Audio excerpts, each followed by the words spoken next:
안녕하세요. 주간 전망대입니다. 네, 코스피가 지난 18일 날 연고점을 경신했습니다. 또 환율은 최근 1,100원을 갖다 위협할 정도로 하락세를 보여왔는데요.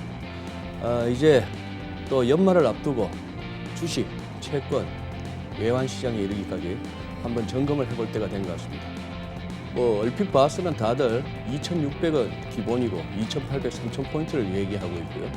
환율은 1,100원 아래, 글로벌 달러 약세 이런 얘기, 위안화의 추가 강세 이런 것들을 우리가 쉽게 접할 수 있는 컨센서스라고 볼 수 있겠는데 우리 주간 전망대에 오늘 초대한 우리 패널분들은 어떻게 보고 계신지 한번 같이 대담해 보도록 하겠습니다.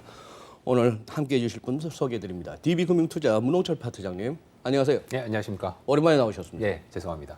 그동안 바쁘셨어요? 아니면 네. 재택근무, 자가격리? 이제 밖에 나름 돌아다니는 걸 이제 회사에서 별로 안 좋아해가지고 그러셨구나. 네, 회사에만 있어라. 그래서 말을 잘 듣고 있다가 너무 있으면 안 될 것 같아서 이렇게 몇 기사 남아봤습니다. 그래요. 우리 주간 전망대에서 또 문파트장님 기다리시는 분들이 많으신데 오늘 좋은 얘기 기대하겠습니다. YG경제연구소 차영조 소장님 또 나와주셨습니다. 예, 소장님 안녕하십니까? 안녕하세요. 예. 네. 많이 좋아 보이십니다. 살을 좀 더 빼도록 하겠습니다. 세 자리 안 가려고 노력 중에 있습니다. 세 자리 안 가려고. 예. 예.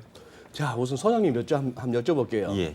지금 시장은 제가 오프닝 멘트에서도 말씀드린 바와 같이 다들 이렇게 추가 상승에 대한 큰 의심이 없는 것 같아요. 백신 개발 소식도 들리고 저도 이런 쪽에 종사하다 보니까 주변에서 문의를 하면서 이렇게 들이대는 종목들을 들어보면은 아니면 좀 의논하자고 하시는 분들 보면은 이렇게 잘 벌고 있으면 뭘 의논이 필요하겠습니까? 그렇죠. 의외로 지금 이렇게 지수는 잘 가는데 못 가는 종목들도 있고 한번 시장 최근 흐름 한번 좀 정리해 주신다면 증시.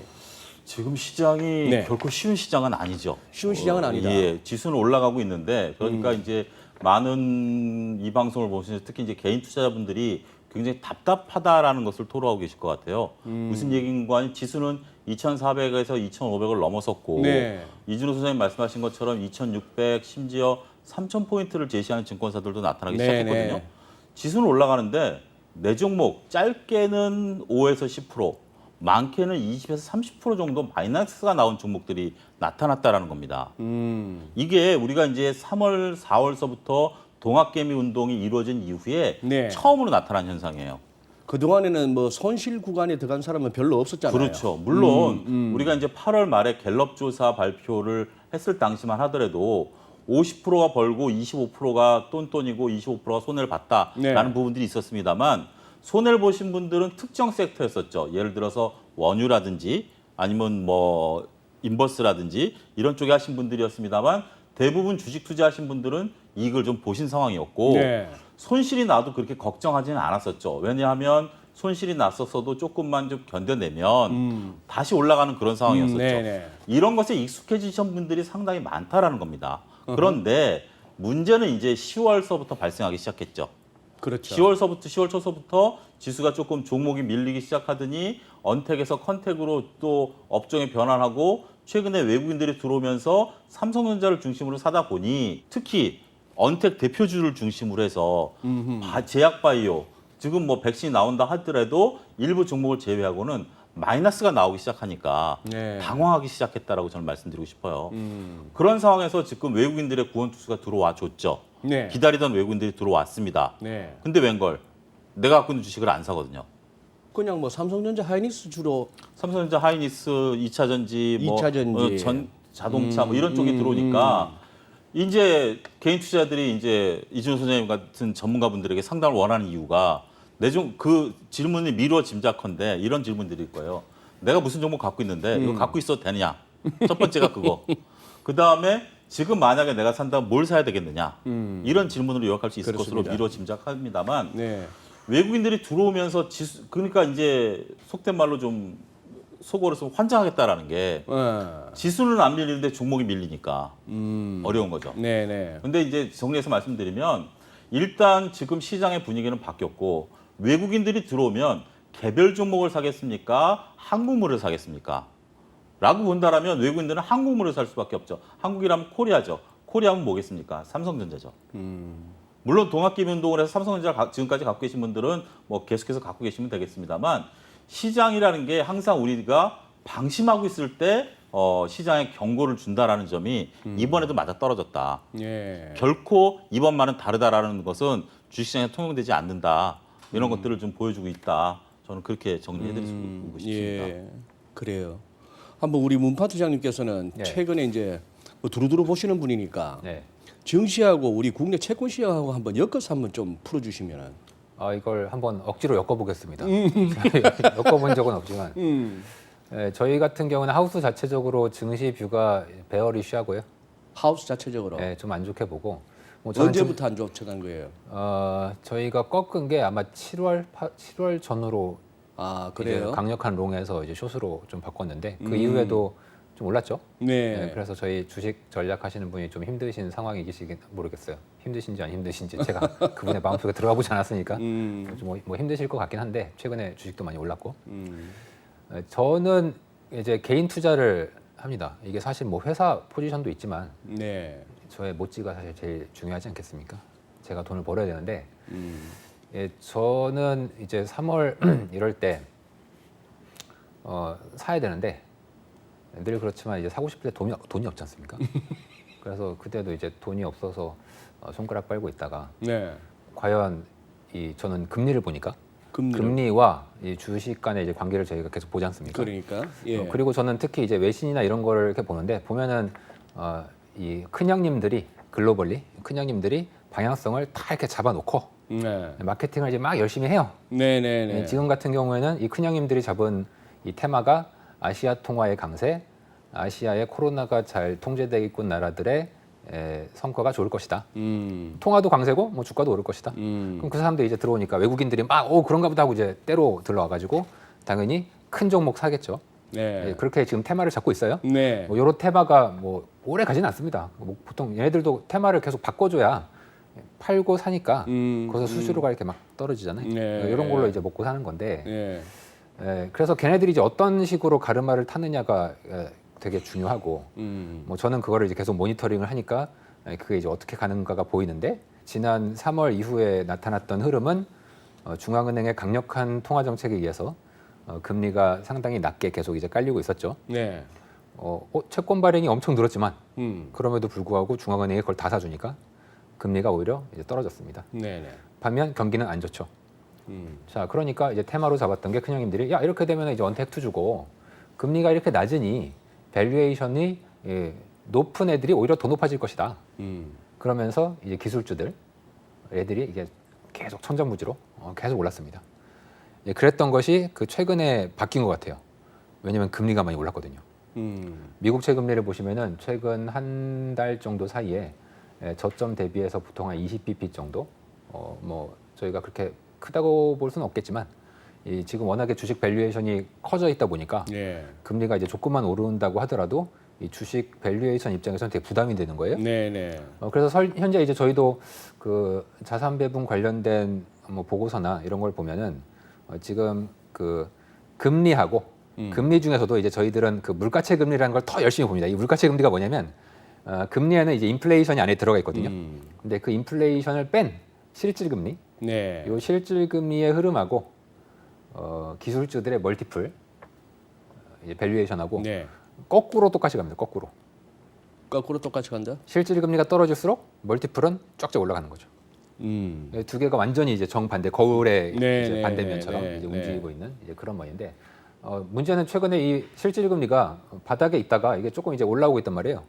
여전히 마이너스죠. 여전히 마이너스입니다만 절대 레벨은 낮지만 모멘텀이 이제 올라오는 쪽으로 금리가 지금 작용을 하고 있는 겁니다. 네. 그러면은 당연히 그 동안에 비싼 밸류에이션을 가지고 있던 뭐 국내의 주식들, 특히 미국의 기술주들은 당연히 반대로 가야 되니까 밸류에이션이 조정받아야 될 수밖에 없겠죠. 뭐 네. 실적이고 뭐를 떠나서 네. 밸류에이션이 이제 조정받으니까 최근에 이제 기술주와 콘택트주와 언택트주 간의 어떤 괴리가 네. 이제 그래서 발생한 게 아닌가 하고 저는 이제 채권의 관점에서 네. 이제 말씀을 드려보고 있고 기술주가 계속 가려면 이 실질 금리가 계속 떨어져야 됩니다. 그러니까. 그리고 이제 실질금리 이제 물가 연동책 수익률 말씀하시는 그렇죠. 거죠. 예, 그게 이제 우리 시장에서 실질금리 대용으로 거의 쓰다시피 하는데 맞습니다. 그게 지금 마이너스인데 네, 마이너스인데도 불구하고 마이너스에서 어쨌거나 마이너스의 그 절대 값이 이제 줄어들면서 조금씩 이제 실질금리가 올라오고 있는 올라오는 거죠. 그림이다 이런 얘기죠. 예. 우리 국내에서도 최근 금리 좀 올랐죠. 국내 금리도 이제 미국 거의 따라가기 때문에 미국 따라가기 실제 금리가 때문에. 꽤 올랐고요. 예, 그런 면에서 저는 동일한 영향을 받는다고 보고 그럼 말씀하신 김에 지금 불과 한 1, 2주 전인가 뭐 제 기억에 미국채 수익률이 뭐 0.98 이래가지고 1%막 육박했는데 장중에 갔죠. 예 갔었죠. 예. 자 여기 1%를 넘어서면 약간 좀 분위기가 좀 달라질 수 있지 않나요? 싸해질 수 있습니다. 싸해질 수 있다. 예, 지금 글로벌 큰 형님들이 아까 말씀드린 그분들이 잡고 있는 테마 중에 하나가 약달러. 그러면 인플레이션이나 리플레이션 네. 오고 그럼 장기 금리가 올라야지.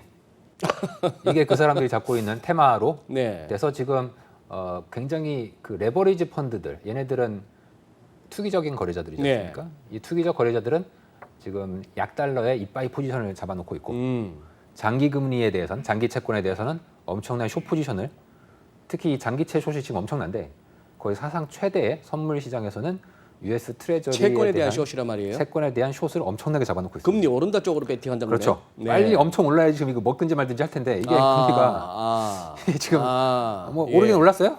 예, 예. 그런데 그렇게 막 많이 먹고 그러진 않았습니다. 예. 그런데 이런 상황에서 만약에 미국채 10년이 1%를 넘어간다. 음흠. 그러면은 자 소장님이 네. 금리 오른다에 왕창 잡아놨어요. 음. 뭐 소장님뿐만 아니라 모든 예. 사람들이 지금 잡아놨습니다. 1%가 넘었네 진짜. 예? 돈이 됐네. 돈이 됐네요. 음. 뭐 하시겠어요? 차익 실현해야죠. 차익 실현해야죠. 그럼 금리가 떨어집니다. 아하. 저는 그래서 음. 불안합니다. 불안하다는 말씀은 금리가 못 오를 것 같아요. 못 오를 것 같다. 못 오를 것 같다. 워낙에 지금 금리 인상 쪽에 포지션들이 네. 좀 몰려 있다. 많이 몰려 있어요. 그 말씀. 뭐 그 말씀은 어떻게 보면 기본적인 어떤 경제 펀더멘털이 못 받쳐준다는 얘기도 되겠네요. 특히 이제 인플레이션이 진짜 올 거냐. 올 거냐. 이게 가장 큰 핵심입니다. 알겠습니다. 거기에 대해서 아직까지는 인플레가 그렇게 올 것이라는데 아이비들은 그래도 올 거라고. 물론 이제 바이든 대통령 당선 이전, 그러니까 선거할 때는 블루웨이브 되면 이거 분명 온다, 100%다. 인플레 온다, 재정 지출하고 블루웨이브 하면은 이제 앞으로 날아가는 거다. 이제 인플레 오고 그냥 자기금리 오른다. 그런데 지금 상황은 좀 애매하지 않습니까? 그 가봐야 되죠 1월달에. 네. 이러면은 이제 잠깐 이거 그러면 인플레 맞아? 라는 약간의 균열이 좀 생겼고요. 상원도 상원이지만 예. 대통령 당선된 거 맞아요? 제가 오늘 가만히 이렇게 사무실에 있는데 누가 네. 갑자기 카톡을 보내서 고객이에요. 음. 이제 이것저것 물어보다가 마지막으로 하나 여쭤본대. 네. 뭔데요? 그랬더니 이거 트럼프가 만약에 당선이 되면은 어떻게 될 것 같니요? 저는 속으로 아니 지금 다 끝난 거 아니야? 이렇게 생각하고 있는데 그분이 사실 되게 인사이트가 있었거든요. 그동안 저도 이제 그분 뷰를 많이들 이렇게 참고를 하고 했는데 그분은 이제 말씀을 이렇게 하시더라고요. 계속 소송전을 걸고 정말 이제 핵심 지역에서 소송으로 계속 끌고 가고 지금 어차피 대법원은 트럼프한테 유리한 구도이기 때문에 아직 아직 모른다. 12월 정도 돼가지고 이게 바뀌는 것까지는 아니어도 엄청난 혼란이 올 수 있다. 그러면 뭐 금리가 엄청 떨어지지 않겠냐. 떨어지지 않겠느냐 네. 금리는. 뭐 그런 얘기들을 이제 하시더라고요. 오케이. 저는 아직까지는 잘 모르겠는데 대세가 바뀔지는 모르겠으나 만약에 그렇게 된다면은 이제 완전히 뭐 재정 쓰는 건 그냥 물 건너간 거죠. 예. 상원 뭐 공화당에 뭐 대선 뭐 왔다 갔다 하고 이러면은 그러면은 인플레이션 오겠어요? 그래서 금리 그렇게 크게 오른다에는 별로 뭐 저는 동의하지 않으나 현재 큰형님들은 그쪽으로 배팅을 하고 있다. 배팅을 엄청 하고 있고 하고 포지션도 이미 쏠려 있습니다. 빨리 올려줬으면 좋겠다. 오르면 또 금방 또 차익 실현할 것 같다. 제가 생각엔 그렇습니다.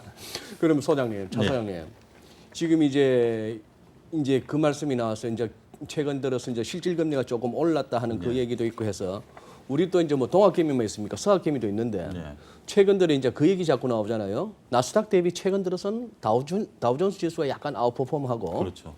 그런 약간의 로테이션 분위기. 네. 그게 플러스 우리 국내에서도 코스닥이 생각보다 코스피보다는 조금 요즘 이렇게 발이 좀 느리죠. 맞습니다. 이런 부분은 또 뭐가 작용해서 그렇다고 볼 수 있죠?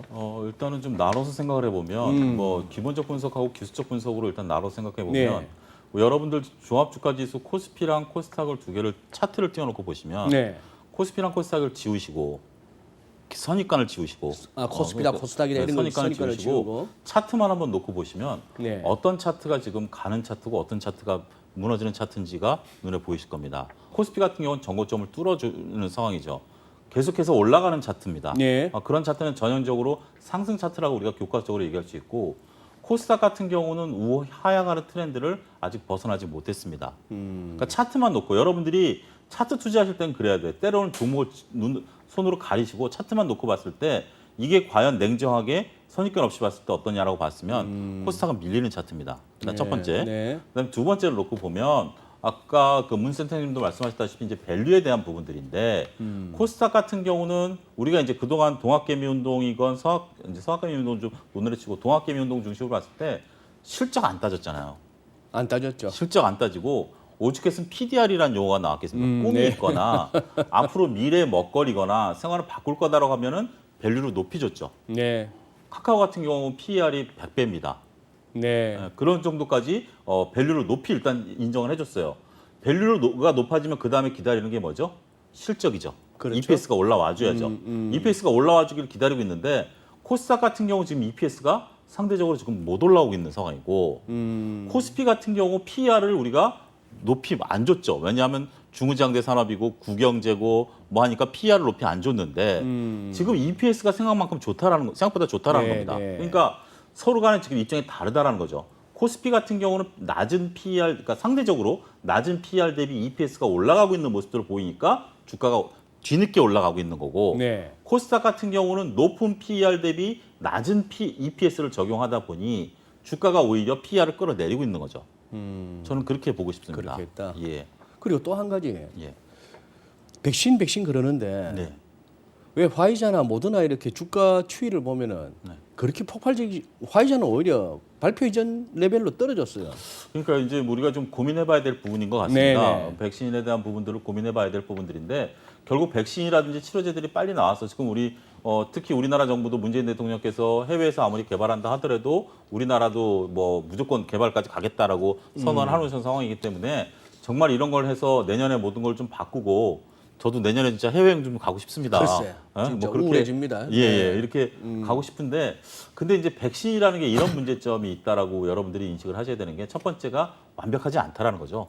백신이니까 치료제가 아니지 않습니까? 그렇죠. 백신으로 네. 예방을 할 수 있는데 예방을 하는 부분들도 물론 물리적인 필요가 있죠. 지금 뭐 인원도 한정돼 있고 실험실 수준이고 유통 구조도 바꿔야 되고 이제 근데 이런 것들은 물리적인 시간이 흘러가면 결국 해결될 문제이긴 합니다만 가장 중요한 건 저는 치료제다.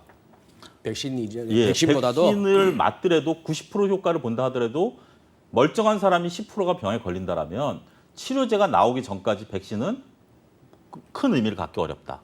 우리가 서로 백신을 맞아서 우리가 독감 백신을 맞아서 독감에 걸린다 하더라도 병원 가서 치료제 한 방 맞으면 끝나는 거 아니겠습니까? 네네. 근데 지금 만약에 그렇지 않아서 멀쩡한 사람이 백신 맞아서 그걸로 인해서 병에 걸려서 다시 입원해야 되고 전파되고 한다라면 지금 글로벌 각국들이 백신에 대한 그런 것들이 쉽게 과연 접종할 수 있겠느냐 그런 것도 우려감을 좀 나타낼 수 있는 것 같습니다.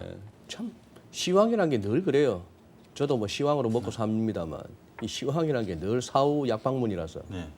어떨 때는 백신 기대감으로 상승했다가 백신 불안정성 때문에 하락했다가 끝나고 나면 뭐 그런 식이긴 합니다. 그러니까 이게 여러분들 이제 뭐 워낙 이진우 소장님이 날카롭게 시황을 보시는 분이시긴 합니다만 저도 많이 배우는 것 중에 하나가 우리가 이제 다른 사람들이 그거에 흥분할 때 네. 이게 과연 팩트이고 예. 이게 과연 정말 주식시장을 바꿀 수 있을 것인가를 여러분들이 좀 한 번 더 생각하신다라면 쉽게 이렇게 흔들리지 않으실 수도 있을 것 같아요. 예. 그럼 문 파트장님 네. 이제 환율을 한번 여쭤볼게요. 네. 지금 뭐 다들 그럽니다. 아까도 뭐 말씀하셨지만 뭐 큰형님들이 네. 달러 약세를 갖다가 벌써 프레임을 짜놨어요. 그렇습니다. 네. 지금 의외로 많이 물렸어요 달러. 네. 기업들도 뭐 달러를 갖다 원화로 환전 안 하고 그저 예금에 두고 있다든지. 네. 강남 부자들은 자산가들은 달러 일찌감치 많이 샀고 그러다 보니까 그만한 자산가가 안 되는 분들 가운데도 투자 관점으로도 또 달러 사신 분들도 있고 한데 이게 1296원, 1300원 근처 갔던 놈이 지금 1100원이 깨지려 하면은 이게 좀 아파요. 그렇죠. 자, 지금 이제 환율. 예. 그러면 이제 막 쉬운 말로 뭐 달러 갖고 팔자 고칠 생각하지 말고 이제 정리해야 됩니까? 짧게 보시는 분들이 대다수이기 때문에 짧게 보는 분들이. 짧게 보시는 분들 입장에서는 큰형님들이 만들어 놓은 이 프레임에 그냥 그 안에서 노는 게 안전하고요. 아, 그게 이제 왜 안전하냐면 돈을 벌 수 있어서 안전한 게 아니라 단기적으로는 마음이 편합니다. 왜냐면 대세니까. 그럼 나중에 터지면 어떡해? 같이 터지니까 상관없습니다. 그래서 이 같이 터지니까. 대세를 따르는 게 일단은 마음 편하게 하는 데는 좋고요. 네. 저도 최근에 이제 저희 고객분들 그리고 특히 지점에서 두 가지 문의가 많이 옵니다. 첫 번째는 달러가 있던 거를 팔아야 되는데 환율이 너무 떨어져서 타이밍을 놓쳤다. 지금이라도 네. 팔아야 되냐? 네. 이런 케이스. 그렇죠. 저는 그럴 때는 저희 뷰와 관계없이 뭐 빨리 팔아라고 하십시오. 지금 추세가 그러니까. 그렇게 이제 말씀을 드리는데 정반대로 지금 고객들이 달러를 살려고 막 아우성입니다. 아, 그래요? 예. 살려고. 살려고. 지금 환율이 이렇게 떨어지는데 그 사람 중에 하나가 접니다. 달러를 네, 저도 네. 사고 있어요. 환율 떨어질 때마다 물론 터지죠. 네, 터지는데 그게 이제 되게 아픈 게 왜 아프냐면 옛날에는 사실 그냥 환율에 크게 생각 안 하고 떨어질 때마다 그 원화가 비싸지고 달러가 싸질 때마다 전 샀거든요. 달러를 샀다. 네, 근데 최근에 그 N 모모사에서 그 모든 통장을 다 모아가지고 잔고를 보여주는 이 서비스가 있더라고요. 네. 그 옛날에 뭐 비슷한 서비스가 있었는데 저는 이제 외화 자산이 많다 보니까 이게 잘 안 잡혔어요 옛날에는. 근데 이번에 새로 나온 그 서비스 N사의 그 서비스는 외화 자산도 다 잡히더라고요. 그 안에 전부 다. 근데 환율이 떨어지면 이 자산이 그냥 팍팍 깎여요. 팍팍하게. 네, 팍팍 깎여요. 그리고 저는 이제 달러 산 다음에 그걸로 이제 채권, 그러니까 US 채권을 이제 사는 편인데 또 얘도 금리가 오르니까 또 깎여요. 양방으로 터지네. 양방으로 어, 네, 터지고 있습니다만 뭐 그렇게 마음이 뭐 아프거나 뭐 그러진 않습니다. 버틸 뭐 각오가 저는 돼 있고. 기본적으로 이제 달러 기준으로 이제 자산을 가져가자라는 네. 생각을 가지고 있고 이제 채권을 사는 이유는 이제 얘네들은 나중에 이제 위기가 오면 굉장히 가격이 올라가기 때문에 그때 아까 제가 3월달에 주식 사고 싶지만 돈이 없어서 못 샀다고 했지 않습니까? 그럴 때 이제 채권을 갖고 있으면 채권 가격이 막 오르면서 싼 주식을 막 사면 되거든요. 채권 팔아서. 채권 팔아가지고 그런 면에서 저는 그 환율의 방향성에 그렇게 너무 연연하실 필요는 없다. 그렇게 말씀들을 드리고 우리나라 환율은요, 뭐 하단 1,050원, 상단 1,250원입니다. 그냥 거기서 뭐 계속 놀기 때문에 지금 뭐 1,100원 뭐 깨지네 만에 뭐 그 누가 옛날에 그런 얘기했지 않습니까? 인생은 가까이서 보면 비극이고 멀리서 보면 희극이다. 환율도 막 가까이서 막 지금 오늘 1,100원 깨지나만 이러면 이제 굉장히 마음도 아프고 비극인데 큰 그림에서 보면 어차피 왔다 갔다 하기 때문에 그렇게 큰 근데 이런 데 나와서 제가 할 얘기는 아닌데요. 아무튼 방향성은 제가 보기에는 뭐 올해 중으로는 큰형님들의 프레임대로 가고 하방 쪽으로 가고 환율이 이제 왜 하락하냐? 일단 지금 글로벌리 중국이나 한국의 수출이 좋은데 이 나라 수출이 좋은 이유가 선진국에 있는 사람들이 집안만 있다 보니까 심심하잖아요. 그렇다고 뭐 서비스 소비를 할 수도 없고 네. 그래서 뭐 재택용 IT 기기도 사고 집에 인테리어 용품도 사고 네. 집에서 좀 놀아야 되잖아요. 놀아야지. 그 물품들이 지금 중국, 한국에서 수출이 많이 늘어나고 있습니다. 요것 때문에 이제 수출이 잘 돼서 최근에 원화가 강세가 되는 이제 그런 흐름들이 있고요. 그러면은 한번 뒤집어서 생각해 보세요. 과연 백신이 유통되고 미국이나 유럽에서 사람들이 밖으로 좀 나오기 시작했을 때도 과연 계속 이런 물품 소비를 할까? 뭐 제가 재택해야 돼서 노트북을 샀어요. 네. 근데 재택 풀렸어. 네. 내년 뭐 초에 풀리겠죠. 네. 그런데 노트북 인사놨어. 그러면 이 노트북을 언제까지 계속 한 2년을 써야 되잖아요, 이거를. 그러면은 이제 어떤 소비가 되돌려지는 거죠. 재화의 소비에서 서비스 쪽으로 이제 돌아갈 텐데 우리나라나 이제 중국은 재화 생산국이기 때문에 저는 환율이 당분간은 큰형님들 프레임대로 하방 압력이 있으나 1,100원 정도에서부터는 서서히 반대로 환율 상승에 대비하자 이렇게 말씀들을 드리고 있습니다. 뭐 사실 저희 지금 뭐 연애 때와 다름없이 목요일 날 19일 저녁에 지금 녹화 중입니다만 이게 시장이라는 게 딱 언제가 그 지나고 보니까 그때가 변곡점이었다 싶은데 오늘이 변곡일 수도 있어요. 환율은 한 10원 올랐고 네. 1,100원 깨지나 싶었는데 당국에 뭐 개입 경계감도 있었긴 합니다만 거기다가 비트코인이 돌아요. 뭐 돌았다고 확인할 수는 없지만 막 치솟다가 그거 하고 뭐 이런 상황이라서 어쨌거나 근데 문파투장님이 그러신 거요, DB금융투자가 그러신 거요. 좀 이렇게 약간 반골 기질이 있으셔. 왜 큰형님들이 짜놓은 프레임이나 시장의 컨센서스 따라가지 왜 자꾸 거다가 우리가 보기엔 자꾸 해서 토를 달고 안티를 가요? 뷰는 제가 내고요. 비유는 내고. 네. 저희 회사 자체가 그렇게 애널리스트 뷰에 그렇게 터치를 잘 안 하는 편입니다. 다행히. 다행이네. 이제 회사가 크고 이러면 사실 애널리스트가 자기 뷰를 내기가 되게 힘듭니다. 저희는 뭐 제가 헛소리 해도 위에 어른분들이 그래도 뭐 홍철이 잘한다 이렇게 우쭈쭈 해주시니까 제가 이렇게 얘기를 하는 거지. 그래요. 제가 큰 회사에 있었으면 절대 그렇게 못하죠. 맞아요. 네. 그런 면도 없잖아 있죠. 네. 예. 그리고 소장님. 네. 그러면 이제 또 주식으로 다시 한번 돌아와 보겠습니다. 대충 이제 뭐 환율은 우리 문파트장님 설명 들어보니까 주식 하시는 분들도 어차피 환율 관심 많으시잖아요. 예. 지금 대충 이렇게 시장에서 환율은 어떤 식으로 지금 얘기되고? 근데 뭐 시장에서 저는 이제 뭐 직접 필드에서 뛰는 입장에서 보면 네. 그렇게 이제 이거에 미치는 요소를 좀 알고 싶어 하는 것이지 그래. 예, 이런 것들이 과연 환율이 어떻게 움직일 것이냐 거기에 관심은 그렇게 크지는 않은 그렇게 것 크지는 같습니다. 않다. 예. 그래요. 이제 우리 시장이 지금 기본적으로 코스피 예. 소장님께서도 뭐 여기서 뭐 한 2,600 정도에 왜 못 가겠습니까? 안 가겠습니까? 네, 그죠? 네. 그리고 언젠가는 가죠. 2,800도 그렇죠. 가고 예. 3,000원 언젠가는 갑니다. 가줘야죠. 주식하는 가줍니다. 입장에서는 또 예. 가줘야 되고 예. 갈 수밖에 없고 예. 이게 이번에 2,500만 해도 지난 2018년 초에 봤던 그걸 갖다가 2년 반 만에 다시 보는 거 아니에요. 예. 이거는 그냥 2년 반 정도면 그냥 버지 앞에 존 필요 없는 거 아니에요. 그렇죠. 예. 존버도 아닌 그냥 버면 네. 버티기만 하면 되는 2년 반입니다. 우리가 흔히 말하는 뭐 그게 코인 시장에서부터 해가지고 이제는 뭐 욕처럼도 안 들리고 그냥 웃으면서 하는 존버가 예. 존버라면 한 10년은 넘어야 존버 아닙니까? 그렇죠. 그래서 기다리면 다 예. 오는 거긴 한데 예. 그래도 이렇게 보다 보면은 10년 갖고도 안 되는 종목들이 있더라고요. 많죠. 거의 3분의 2 이상이죠.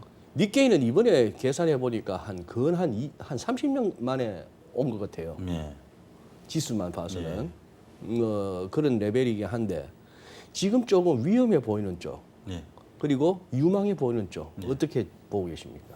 현실적. 일단은 지금 뭐 말씀하신 것처럼 존버라는 단어가 상당히 투자자들에게 현혹시킬 수 있는 단어예요. 저는 좀 그렇게 보고 싶어요.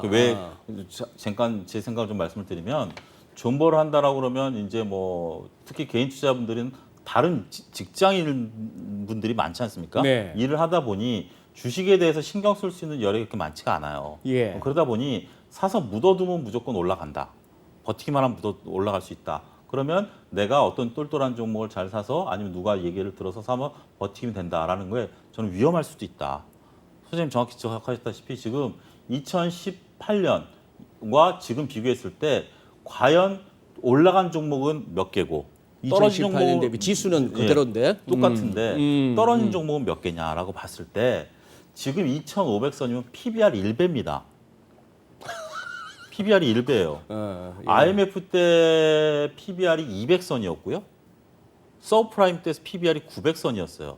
900? 예, 900. 서브프라임 때 900 찍고 올라갔죠. PBR 1을 안 깼거든요. 네. PBR 100. 지금 그게 PBR이 1,800에서 지금 2,500까지 올라왔어요. 네. 이거는 대형사들의 그러니까 우리나라 기업들의 큰 기업들의 자산 가치가 올라와서 PBR이 1배가 온 것이지 네. 개별 종목, 조그만 종목들을 가지고 여러분들이 존버하신다라는 건 위험하다라는 것으로서 짧게 제 얘기를 좀 말씀드릴 수가 있겠고요. 네. 지금 저는 위험하다고 보는 것들 중에 하나는 일단 저는 제약바이오 개인적으로는 왜냐하면 제약바이오는 2015년, 16년도에 이미 평균 PER 45배를 달성한 이후에 그만큼 밸류와 EPS를 못 만들어내고 있다라는 것들. 아직까지 네. 그런 것들이 저는 좀 다소 우려스럽다. 그렇게 네. 말씀드릴 수가 있겠고 언택트에 대해서는 중립입니다. 일단은 언택트에 대해서는 전반적으로 봤을 때 지금 뭐 문 선생님도 재택근무를 하셨듯이 이제 앞으로 직장 생활이 그렇게 바뀌지 않을까요? 불과 3년 전에 재택근무하라고 그러면 받아들이셨나요? 쉽게 네. 못 받아들이죠. 이게 쉽지가 않았죠. 회사 차원에서 재택근무를 시키는 게 쉽지가 않았다가 이제는 해보니 가능하다라는 거죠. 그래서 언택트에 대해서는 저는 중립. 왜 중립이냐면 PER이 좀 높은 기업들은 좀 조심하시고 그렇지 않고 여전히 우리가 이제 기업들의 그 우리 습관을 바꿔놓을 수 있는 쪽들에 대해서는 관심을 가져야 된다. 그 다음에 제가 이제 가장 유망하게 보는 것은 2차 전지를 저는 가장 유망하게 봅니다. 유망하게. 예. 2차 전지 부분에 대해서는 지금 뭐 밸류에 대한 논쟁들이 있는데 주가가 가장 많이 폭등할 때가 언제냐면 그 사업부가 적자에서 흑자로 전환될 때 가장 폭발적으로 올라가거든요. 네. 올해 카카오가 바로 그런 모습들을 보여줬죠. 광고 수입 외에 다른 사업부가 적자에서 흑자로 전환될 때 폭발적인 성장세를 보여줬는데 여러분들 뭐 이번에 LG화학 사태에서 잘 아시다시피 2차전지 같은 경우 그동안 수율이 잘 안 나와서 많은 그 막대한 비용을 쏟아부었죠. 하지만 이제 이런 것들이 흑자 전환됐다라는 게 첫 번째 이유고 두 번째는 반도체 이 다음에 2차 전지가 저는 앞으로 우리가 그 4차 산업 시대에 쌀이 될 수도 있다. 모든 그 사물 인터넷이라든지 뭐 이런 것들이 된다라면 첫 번째는 통신이고 두 번째는 전기 아니겠습니까? 전기를 크던 작던 뭐 그린 에너지가 됐던 뭐 신재생 에너지가 됐던 무슨 에너지가 됐던 전기를 저장해야 되는 거기 때문에 아하. 그런 분야에서 따지고 든다라면 2차 전지는 필수 소비재가 될 수밖에 없다. 그렇게 된다라면 2차 전지 부분에 대해서는 저는 장기적으로 보유하셔도 괜찮지 않겠는가. 그렇게 저는 구분해서 말씀드릴 수가 있겠습니다. 알겠습니다. 예. 그럼 우리 문파장님 마지막 질문입니다. 네. 아까 이제 금리도 대충 아까 아주 쉽게 말씀해 주셨어요. 큰형님들은 시장의 큰형님들은 금리 오른쪽에 배팅을 잔뜩 해놓고 있다. 근데 막상 오르면 또 차익 실현할 거다 그런 생각을 했고 환율도 너무 심플하게 말씀해 주셨네. 뭐 하지만 뭐 1,050에서 1,250이다. 네. 200원 정도야. 200원 정도야 뭐 1,000원 기준으로 20%인데 견뎌주죠 뭐. 예, 크다면 크고 작다면 작은. 크다면 크고 작다면 작아. 네. 우리 국내는 금리 그냥 요만요만하게 갈 것 같아요 내년에도. 저는 금리를 볼 때 거의 이제 미국을 봅니다. 네. 한국도 점점 금리의 움직임과 이제 환율 둘 다 돈의 가격이기 때문에 네. 저는 돈의 가격을 보는 입장에서 신흥국이 결정되는 돈의 가격의 메커니즘과 선진국 간에 결정되는 메커니즘이 많이 다르거든요. 그런데 제 느낌상으로는 2014, 15년을 기점으로 해서 한국은 선진국 비슷하게 금리와 환율이 이제 움직이고 있어요. 뭐 저희 어떤 모델들도 그렇고 그래서 이제 원화를 전망하기가 되게 이제 어려운 이유가 이제 그런 거거든요. 중간에 어떤 패러다임이 한번 바뀌기 때문에 아하. 이 원화를 보기가 되게 어렵습니다. 네. 이제 금리만 본다면 네. 지금 전 세계의 트렌드를 먼저 읽어야 되고 전 세계 트렌드. 신흥국은 전 세계 트렌드를 읽은 다음에 신흥국만의 요소가 또 있어요. 네. 전 세계가 아무리 좋아져도 막 죽쓰는 신흥국들은 막 계속 안 좋고 전 세계가 힘들어도 좋은 신흥국들은 막 좋을 때가 있거든요. 네네. 반면에 이제 한국이 점점 선진국화 돼간다면 결국 글로벌리 통화 정책 그리고 외환의 흐름 이거를 더 따라갈 수밖에 없다고 봅니다. 그럼 이제 선진국의 외환의 흐름이나 통화 정책은 어떠냐? 일단 기준금리는 그리고 양적 완화 정책도 계속 현재 낮은 금리 그리고 양적 완화도 내년에 계속 좀 더 확대되는 흐름으로 갈 수밖에 없을 네. 걸로 보이고요. 원래 한국은행이나 이제 우리나라 외환 정책은 이 환율을 통제하기 위하여 통화 정책을 쓰는 사례가 그렇게 많지 않습니다. 이게 이 신흥국의 좀 특징인데 신흥국들은 원래 환율을 통제하기 위해서는 외환 보유고를 직접 쏟아붓지 거기다가 뭐 금리를 조절하고 이런 게 어차피 택도 안 먹히거든요.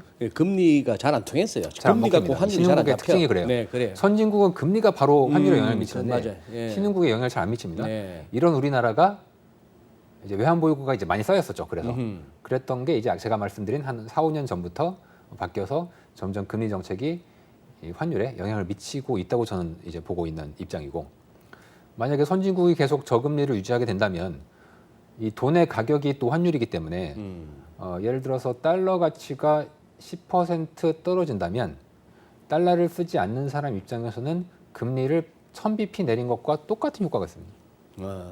반대로 달러가 10% 세지잖아요. 그럼 가만히 있어도 달러를 쓰지 않는 나라는 돈의 값이 1000bp가 오른 거예요. 맞아요.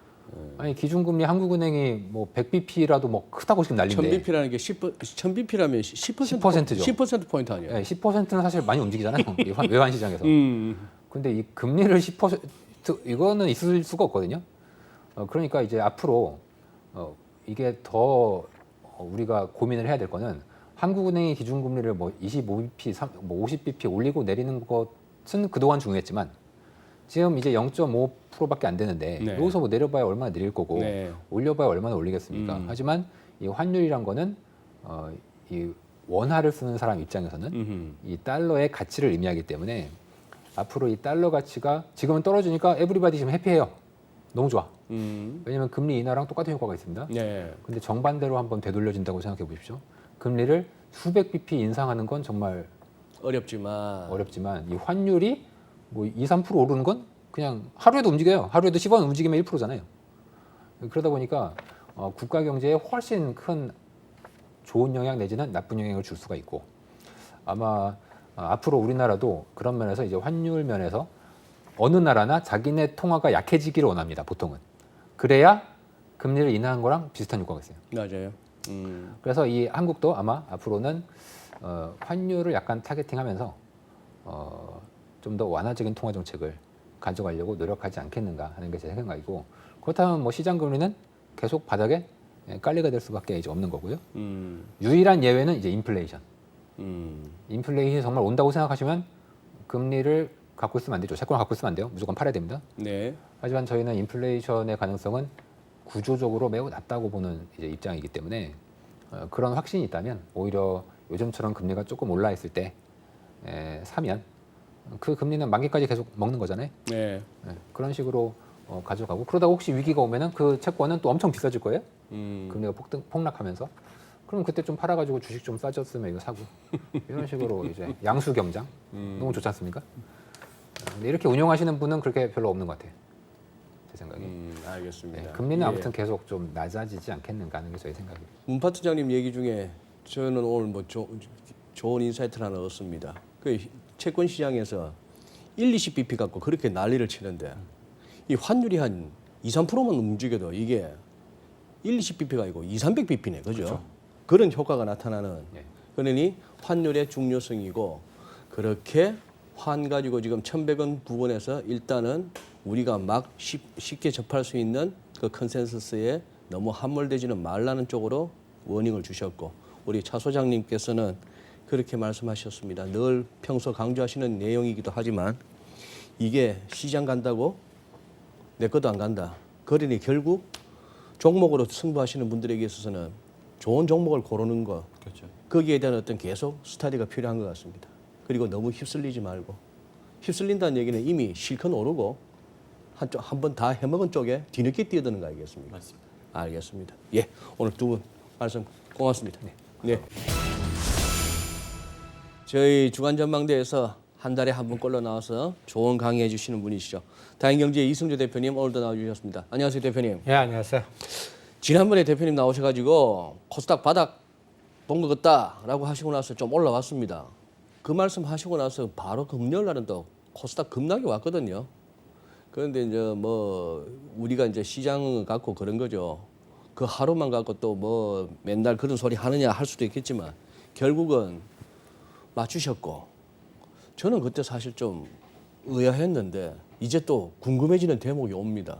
그때 말씀하셨던 그거 아니 3월부터 그렇게 주구장창 팔아댔던 외국인들이 갑자기 미 선거 전후 해가지고 10월 말부터 해갖고 확 잡아 당겨가지고 시장을 이렇게까지 만들어놨고 이런저런 좀 한번 해부가 필요한 시간 같습니다. 예. 그거는 파생 쪽 매매 못 하시면 이해를 못 하셨을 겁니다. 제가 10월 28일인가 29일 나와갖고 네. 바닥의 징후가 보인다는 거는 파생 시장에서 매도 누적화가 이제 그러니까 이런 현상 하시면 돼요. 모래시계가 한쪽으로 쏠리다 보면 이제 다른 방향성이 나올 수 있는 그러한 극단점에서 우리는 극단에서 팩트는 외국인들이 뭐 10월 30일 같은 경우에는 현물 비차익에서 거의 뭐 2조 정도 때려버리고 예 그러니까 그래 뭐 삼성전자 급락시켜버리고 네. 뭐 900만 주 하루에 팔아버리고 그러니까. 이런 데이터를 보면 충격이죠. 근데 파생 그림자면 아 이제 끝물이구나 작용 반작용이 작용되면서 뒤집기가 시작되겠구나 하는 그 징후들에서 이제 전차 군단 내쓰고 바닥 들어왔습니다. 파생 쪽에서는 수상하네요. 그리고 거기서 뭔가 그 하나의 그 징후를 잡았다면 그게 알고리즘이거든요. 어떤 그러니까. 알고리즘. 그러면 삼성전자 같은 건 6만 6천 원, 7천 원에 오히려 이제는 가성비 떨어졌다 하고 매도를 지금 계속 매수 들어오는데 매도를 하라고 이제 모 방송에서 강력하게 매도 사인을 해드렸습니다. 예, 그 이유는 저도 봤습니다. 예, 그 이유는 한참 잘 올라가는 놈 보고 매도하라 그러시대요. 또 모래시계가 바뀔 것 같아서. 아하. 그리고 그거를 또 어디서 읽었나가 오늘 같이 한번 해부해 봐야 되는데, 그러니까 지금 제가 보는 게 제가 솔직히 안타까운 게 그 일반화되질 않았어요. 이게 복잡게 알고리즘의 뭐 코딩의 이런 개념들이거든요. 네. 그래서 이거를 헤지펀드나 이러한 작업들 하는 사람은 아주 그냥 귀에 있게 쓰는 방법들인데 우리 이제 그렇죠. 그 개인 우리 투자자들한테 개인 있어서는 투자자들이나는 생소하고 황당하죠. 그냥 뭐 기술적 분석, 이평선이나 네. 그다음에 또 가치 분석이면 재무 분석이나 그런 거 하등이 안 나옵니다. 그러니까 기계들은 어떤 패턴을 읽어요, 그냥. 네. 그리고 어떤 뉴스가 빅데이터가 나오면 그거를 계속 사진 찍듯이 수집을 해요. 네. 그 다음에 로직을 거는 건 그게 이제 설계자 마음이거든요. 그래서 어떤 로직을 거느냐가 해답이니까 우리는 그 사건의 어떤 팩트만 보는데 그 팩트를 역으로 이용하는 로직 걸으면 그 로직이 정답이거든요. 이런 세상에 우리가 살고 있는 것 같습니다. 네. 그래서 전에 점선면은 네, 공부해봤지 점선면으로 않았습니까? 시작하셨죠. 오늘은 그거를 점선면을 이렇게 계층화시켜봤습니다. 이게 보면 이제 그러니까 2,000개 종목을 기계들한테 읽을 때 예. 이렇게 구조화시켜서 점선면의 네트워크와 선 연결고리의 강도라든지 이런 것들을 먼저 구조화시키고요. 이게 맨 처음에는 확 안 올 겁니다. 그러면 이제 하나하나씩 보시죠. 여기서 뭐 대충 이걸 뭐 다 알게 하겠습니까만 뭐 노드, 링크, 네트워크, 스페이스 대충 가보는데 노드가 뭡니까? 노드를 그냥 종목이라 보십시오. 종목이라 보라. 예. 링크를 종목과 종목의 상관계수, 연결고리. 종목과 종목 간에. 예. 그리고 이제 환경 뉴스가 이 연결고리의 강도를 플러스를 주느냐 마이너스를 주느냐. 아하. 그게 스페이스는 그걸 어떤 공간을 만드나. 이렇게 설명을 좋습니다. 해드리면 예. 되겠죠. 그래서 이제 이러한 구조를 하나 사진을 찍어 놓습니다. 이게 이제 크리티컬 포인트라고 인계점이라고 있는데 인계점, 크리티컬 예, 포인트. 그러니까 우리가 투자를 볼 때 그래프로 보면 수렴 구간입니다. 네, 예. 밀집 구간이고 예. 그래서 이게 올라갈지 떨어질지 예. 아주 좀 판단이 안 쓰는 구간들이 막 생기잖아요. 뭔가요? 예. 오긴 왔는데 예. 50대 50인데. 그렇죠. 그럴 때 크리티컬 포인트 기계들은 어떻게 읽느냐면 위로 올라가는 지수함수의 군집 현상의 종목을 네트워크 강도가 연결되는 걸 묶어라. 명령을 내려요. 각도에 따라서 어떤 기간당 얼마 정도의 상승률을 주는 것들 비율로 계층화시키지 않겠습니까? 네. 요거를 모아갖고 저 극단에는 지수함수로 이렇게 급등하잖아요. 네. 이런 그 차등화를 시킵니다. 그 다음에 반대 세상도 그려요. 그러면 대충 시장의 알고리즘이 구분이 되죠. 그래서 이렇게 명령을 내릴 수가 있는 겁니다. 저 익스포넨 지수함수의 극단에서 응집되는 것들은 바스켓 매도를 때려라. 그 다음에 반대되는 거는 바스켓 매수를 집어넣어라. 이렇게 명령을 내릴 수가 있는 겁니다. 그러면 10월 30일 날 저 극단 때 그 매수 명령이 들어왔냐 안 들어왔냐가 중요한 거 아니겠습니까? 예, 그게 11월 2일과 3일 날 벌써 확인이 됐어요. 그래요? 파생시장에서 300일 그 위험한 선을 지지하고 터닝하면서 그러니까 바닥에서 땡긴 에너지가 삼성전자나 선물 쪽에서 나와서 그 땡긴 게 외국인 말씀하시는 겁니까? 누굽니까? 외국인들 중에서는 헤지펀드하고 이번에는 저기가 들어온 것 같아요. 저는 솔직히 조사해보면 테마섹과 EM ETF를 관리하는 매니저들. 그러니까 그러한 흔적들이 좀 보이는 것 같고요. 네, 네. 그 다음에 이제 반대 급등이나 급락했다가 오히려 이제 변동성이 작아지는 군들이 있을 거 아닙니까? 네.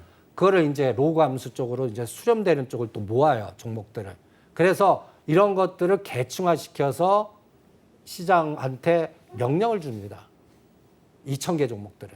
그러면 어떤 패턴들이 나옵니다. 거기에 연결되는 빅데이터들, 연결고리들. 그러면 이제 이것만 설명해갖고 이제 무슨 소린지 하실 겁니다.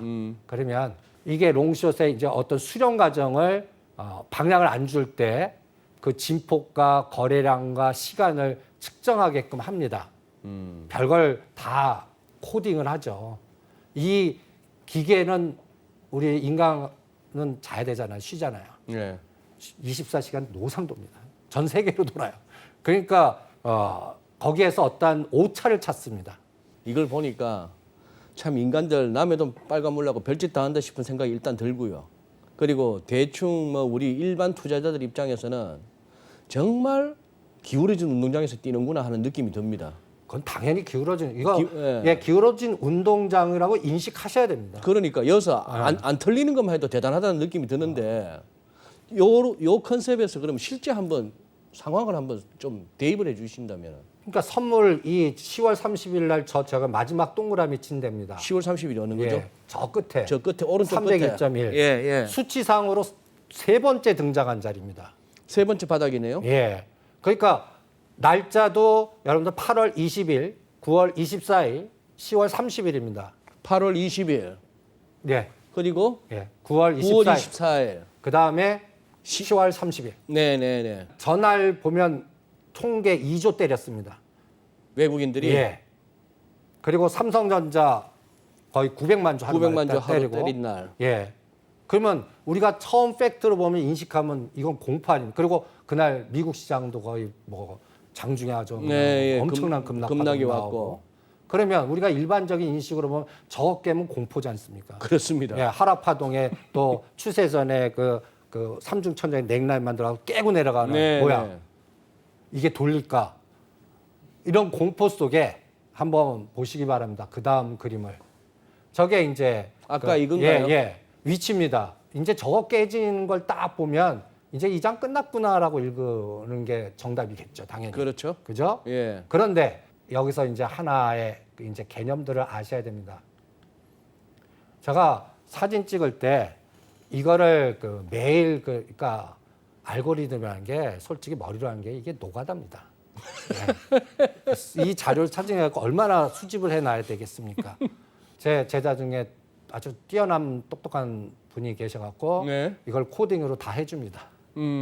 기계가 다 알아서 이렇게 그런 세상에 살고 있습니다. 예. 그러면 이 사진의 의미는 뭐냐면 그날 종합주가지수 10월 30일 저렇게 10월 30일 날 차트네요, 전부. 네. 10개 종목의 시장에 영향 주는 종목들을 쫙 비교해 봅니다. 시가총액 상위 10종목. 종목들. 네. 그러면 그날 공포를 느꼈던 게 저 위에 첫 번째 삼성전자고요. 삼성전자 공포감이 확 오고. 저 끝에 LG화학이고요. LG화학. 저 끝에 어디? 그때, LG화학. 상단 끝에. 예, 장대. 짱대 음봉. 예. 그다음에 SK하이닉스는 8만 원도 깼어요. SK하이닉스 예. 그러네요. 8만 원 깨네요. 예. 그러니까 네. IT 공포에 그동안 잘 간 LG화 이런 것들이 급락하고 셀트리온도 좀 장대 음봉 나오고 네. 이러니까 공포에 확 오는 거죠. 어쭈 그날은 뭐 현대차도 빠지고 예. 셀트리온도 음봉 나오고 짱대 예. 그런데 그러네요. 다른 거는 저점이 그래도 높다고요. 네. 다른 거 비교하면. 다른 예. 그런데 저기 삼성전자 SK 두 개 보면은 아이고 야 저것만 보면 장뭐 뿌리가 예. 그렇네요. 예. 끝났다라는 느낌 안 들겠습니까? 네. 그러면 이게 이제 그날의 포지션입니다. 외국인이 10월 30일 날 예. 저게 9,780억? 예. 하루에 매도한 겁니다. 9,780억? 예, 5,300억과 그 전날 5,300억 하고 거기에 시점은 10월 13일이었습니다. 제가 빨간 걸로 딱 걷어놨죠. 10월 13일 날 예, 이날 종합주가지수 고점 찍고, 고점 찍고 미국도 고점 찍고, 10월 13일 날 예, 고점 찍고 그 다음에 외국인들 추이 보면은 살살 팔다가 예, 팔다가 막판 29일 날 30일에 아주 그냥 몰아서 때리고 몰아서 때리고 금융 투자도 그냥 몰아서 때리지 않습니까? 금융투자 3,200 그 예, 전날 3,000억. 3,900 예. 아이고 예. 예. 그러니까 쌍끌이 매도 2개 외국인과 금융 투자가 때리니 개인 1조 4천억 들어와도 급락하면서 공포 아니겠습니까? 그랬죠. 예. 근데 결과적으로 개인들이 잘 샀나요? 그쵸. 잘 샀습니다. 근데 외국인들 때린 게 이게 실패한 그림 같죠? 이렇게 팔고 예. 개인은 이틀에 걸쳐 갖고 한 2조 4천억을 갖다 샀으면은 예. 그러고 나서 11월 들어서 장이 이렇게 왔으면은 개인 승 그거는 현물 쪽만 보셔서 그렇습니다. 현물 쪽만 읽으셔서 그래요. 그래요. 네. 네. 그러면 선물 쪽을 한번 스토리텔링을 한번 해보시죠. 선물 쪽으로? 10월 13일 날이 고점이었습니다. 고점 치던 날. 예, 예. 네. 쭉 보시면 중간중간에 311, 312 이런 그 수치성에서 외국인들이 계속 빨간색 선물 매수를 하지 않습니까? 10월 16일 날 311 어라운드일 때 네, 3,100억 3,100억 사고. 예. 그러네요. 예, 쭉 매수를 해왔습니다. 28일까지. 네. 그러다가 이틀간 양일간에 그냥 거의 1조를 때려버리는 겁니다. 저게 금액 기준이죠. 예, 금액 기준입니다. 기업액 기준은 6,080억 예. 29일 날. 예, 예. 네, 네. 그리고 금융투자는 현물 때리고 선물을 샀습니다. 현물 때리고 선물 사고. 예, 선물 샀어요. 그러면 금융투자 쪽에서는 그러면 소위 말하는 차익 거래? 예, 네. 그런 걸 했죠. 네. 그리고 이제 이 개념이 들어오셔야 됩니다. 롱숏? 삼성전자 하나의 비중은 8개하고 똑같습니다. 여기 보시면 SK하이닉스부터 삼성 SDI 같이. 무슨 삼성전 어디 시가총액 말씀하시는 예, 거예요? 시가총액 코스피 200 인덱스 기준입니다. 네, 네. 예. 그리고 삼성전자, SK하이닉스 두 개는 저기 3등부터 15등까지의 그 대충 그 비슷한 수치까지만 더한 겁니다. 네, 네, 네. 그러면 네. 저 두 종목이 플러스 마이너스 될 때 저기 나머지 12개 종목의 평균값이 어떻게 되나만 계속 보면 이게 롱숏의 감이 오실 겁니다. 첫 번째 이런 개념이 나오셔야 되고요. 네. 또 하나 삼성전자를 보시면 10월 13, 14에 61,400원 고점 찍고 59,000원 흔들다가 여기 10월 21일에 또다시 땡깁니다. 61,500원까지. 네. 그리고 나서 6월 21일부터 10월 30일까지 이제 56,000원까지 급락을 시키죠. 네. 그러면 여러분들 지금까지 저렇게 하면서 파면 외국인들 저 바보라고 그러실 거 아니에요. 네. 그런데 그 뒤에 삼성전자 매도에 합성되는 선물 매수나 레버리지가 이렇게 쌓여 있다고 생각을 한번 해보십시오. 저걸 계속 누적화시켜서 때려요. 삼성전자를 계속 팔았어요. 예. 근데 이 중에 네이키드 매도 비중보다 만약에 삼성전자 매도 선물 매수나 ETF 매수나 다른 파생의 옵션 상품의 합성 매수가 레버리지 상품이 들어있다면 삼성전자 때렸다가 사서 지네들이 그럼 삼성을 때리면서 계속 손해보는 거예요. 손해 볼 거 아니에요. 예. 그럼 뒤에서 레버리지로 싸게 뭔가 모아놓는 거예요. 네. 그러다가 이걸 스위칭 시켜버리는 거예요. 그럼 스위칭 시켜서 지금 현재 56,000원에서 삼성전자를 67,000원까지 땡겼죠. 땡겼죠. 그러면 그동안 밑에 단에 모아놨던 그 파생의 레버리지를 비율을 삼성전자 사놓고 거기다 엎어버리는 겁니다. 그리고 저렇게 파는 동안에 아까 말씀하신 선물 쪽의 매수라든지 이런 것도 팔고 저렇게 떨어진 동안에 그쪽도 손해가 났을 거 손해가 아닙니까? 났죠. 났으나 이걸 엎치기를 해서 훅 당기는 순간 이쪽에 레버리지가 있었기 때문에 그동안의 손실을 다 만회하고도 남죠. 남는다. 그래서 그리고 시간차가 있습니다. 최근 네. 거가 아니라 한 달 전 그러니까 갖다 얘기해서 만기 전 거 3개월 이게 3개월마다 상품이 바뀌지 않습니까? 네. 그러니까 지금 우리가 보면 3개월 누적분을 봐야 돼요. 그래서 요번에 어떤 현상이 나왔냐면 삼성전자 뺐다가 10월 말 기준으로 스위칭하면서 네. 거기에서 삼성전자 평균은 플러스 마이너스 한 5% 정도 만약에 로스 났어도 예. 뒤에 레버리지가 거의 하나는 뭐 그 평균 10배에서 20배를 걸거든요. 아하. 거기에서 합쳐서면 플러스가 나는 상태입니다. 그런 부분을 우리는 인지하라는 얘기입니다. 네, 네. 그거를 감을 잡는 게 미결제 약정의 변화입니다. 미결제 약정. 예, 미결제 약정의 변화. 여러분들 이렇게 쭉 보시면 이때가 이제 10월 30일까지가 미결제가 늘어나죠. 지금 이거는 뭐에 10월 대한 30일까지. 선물인가요? 예, 선물. 예. 그러니까 미결제 중에는 나는 이 장이 더 빠질 것 같아 하갖고 매도 치는 매도 미결제가 있고, 네. 그 다음에 나 이 정도면 바닥이야 하면서 사는 매수 미결제가 있을 겁니다. 네. 그래서 빨간색은 그러한 의지들이 쌓여갖고 오버나이트 해갖고 증가하는 현상일 때 이제 빨간 색깔 일변도입니다. 네. 그러면 대충 눈대지 28만 개에서 29만 개까지 늘어나면서 주가를 급락시킨 거예요. 자, 10월 29일 날 예. 미결제 변동, 미결제 약정이 28만 4,897에서 그 다음 날 가니까 7,464계약이 늘었네요. 그렇죠. 근데 장중에는 저 옆에 게 장중에 거의 12,000이 저 위에 최고치 찍은 때입니다. 네. 최고치 찍을 때가 딱 저점이에요.